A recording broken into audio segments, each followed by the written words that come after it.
Kota Yogyakarta Daerah sampah terlihat Istimewa menumpuk di rumah Yogyakarta warga untuk ataupun tempat sementara penampungan tempat sementara pembuangan sampah. sampah Apa yang menjadi akhir atau solusinya? TPA. Kita akan membahas.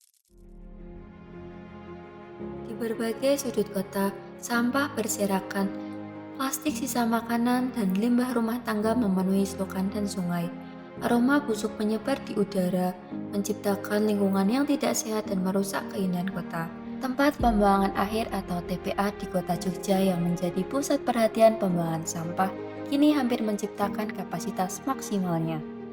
Sampah terus menumpuk tanpa adanya sistem pengelolaan yang berkelanjutan.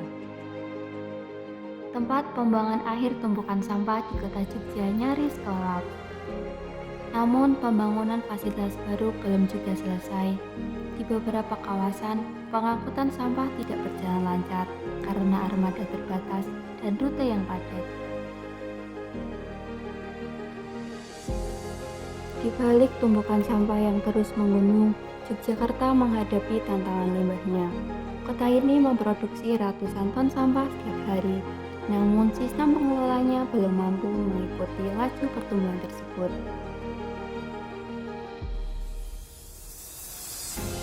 Namun, di tengah ancaman ini muncul harapan. Sejumlah komunitas di Yogyakarta mulai bergerak untuk mencari solusi atas permasalahan ini. Mereka tidak hanya melihat sampah sebagai ancaman, tetapi sebagai peluang untuk menciptakan sesuatu yang lebih bermanfaat. Bank Sampah Go Green dan Get Plastik Indonesia misalnya berhasil mengolah sampah plastik menjadi bahan bakar alternatif. Sementara itu, Bank Sampah Kemahripah di Bantul memilah hingga 40 jenis sampah dan mengubahnya menjadi berbagai produk kreatif yang tidak hanya bernilai jual, tetapi juga memberikan edukasi penting tentang pengelolaan sampah secara berkelanjutan. Kita ada keprihatinan terhadap permasalahan sampah plastik ya di lingkungan sekitar. Kemudian dari Bank Sampah Go Green kami melakukan edukasi, terutama ke paguyuban di Padukuhan, kemudian kami edukasi ke sekolah-sekolah, kemudian ke UMKM. Di sini ada warmindo, ada warung makan. Nah, kemudian sampah-sampah plastik hasil pilahan dari mereka yang udah kami edukasi itu disetor langsung ke Bank Sampah Go Green. Terutama sampah-sampah plastik yang nggak punya nilai jual ya. Untuk yang permasalahan teknis itu lebih ke misalnya kalau kami mengolah sampah yang jenis other atau multilayer karena di situ sangat sulit mendeteksi kandungan PET atau PVC di dalam plastik tersebut. Sehingga itu bisa menyebabkan proses mesin terhambat. Ya, untuk cara kerja mesin proses ini kita siapkan bahan baku sampah plastik. Ya, sampah plastik kita usahakan kering. Setelah kering kita masukkan ke tabung reaktor utama. Setelah itu kita nyalakan, kita setel tekanan gasnya, lalu kita nyalakan kompor.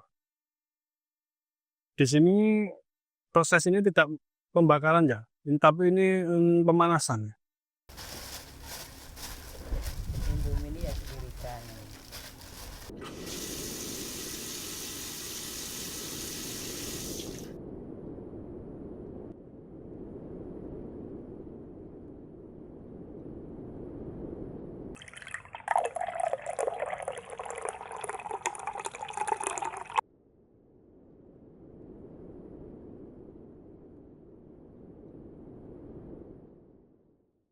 Jadi Bank Sampah Kemahripah ini didirikan sejak tanggal 23 Februari 2008. Itu didirikan oleh Dr. Bambang Suwerda, SST MSI.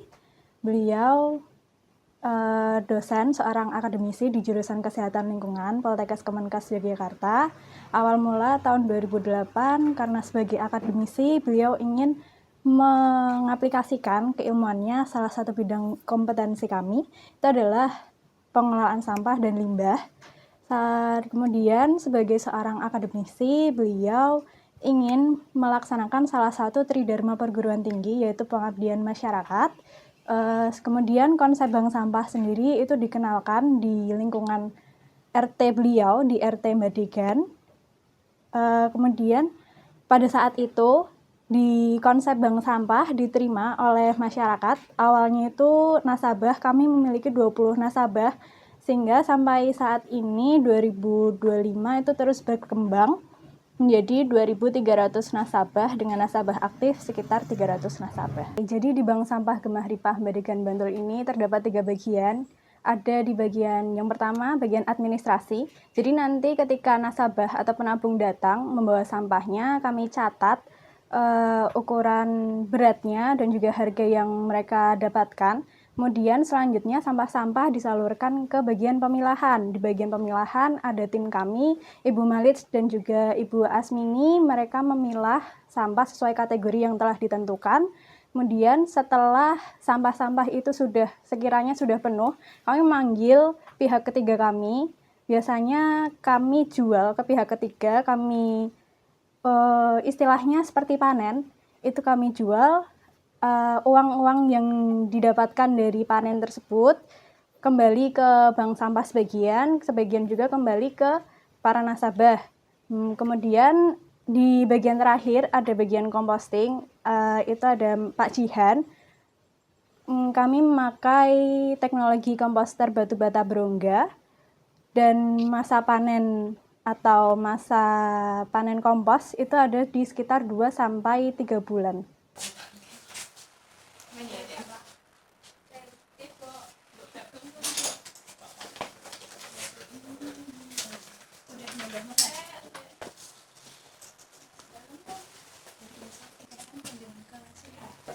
Ya, tambahin pakai pelatihan gel. Saya 4 Juni, jangan lupa dicatat. Itu ada kunjungan juga tanggal 4 Juni. Itu dari mahasiswa UPY. Awal mula saya tertarik kerajinan daur ulang itu ketika saya satu mobil dengan teman yang pakai tas daur ulang, terus saya jadi pengen bikin, tapi karena dia nggak bisa, akhirnya saya nyari buku sendiri di toko buku. Waktu itu tahun 2012 bulan Mei. Itu karena saya kan kenal Pak Bambang, kami satu grup di JPSM, Jaringan Pengelola Sampah Mandiri, oleh Pak Bambang. Waktu pertama kali ketemu itu kalau nggak salah tahun 2018 ketika ada pameran kalau nggak salah, tapi saya lupa di mana ya pamerannya. Terus cerita-cerita Pak Bambang terus nawari gimana kalau masuk JPSM biar produk saya itu lebih dikenal gitu loh. Akhirnya saya mau, terus kata Pak Bambang sekalian aja produknya dititipkan ke bank sampah gitu. Sampah kita kumpulkan, kemudian kita pilah, kemudian kita bersihkan, kita buat sesuai dengan apa yang kita inginkan. Alat khususnya ya hanya seperti kita menjahit pakaian pada umumnya, ya ada mesin, ada gunting, ada ya peralatan menjahit lah. Cuman perbedaannya saja ya, perbedaannya kalau kita itu menjahit sampah ya bahannya dari sampah, ketika kita menjahit pakaian tentunya bahannya adalah kain. Hanya itu saja perubahannya. Kalau teknik dan caranya ya sama, kita jahit.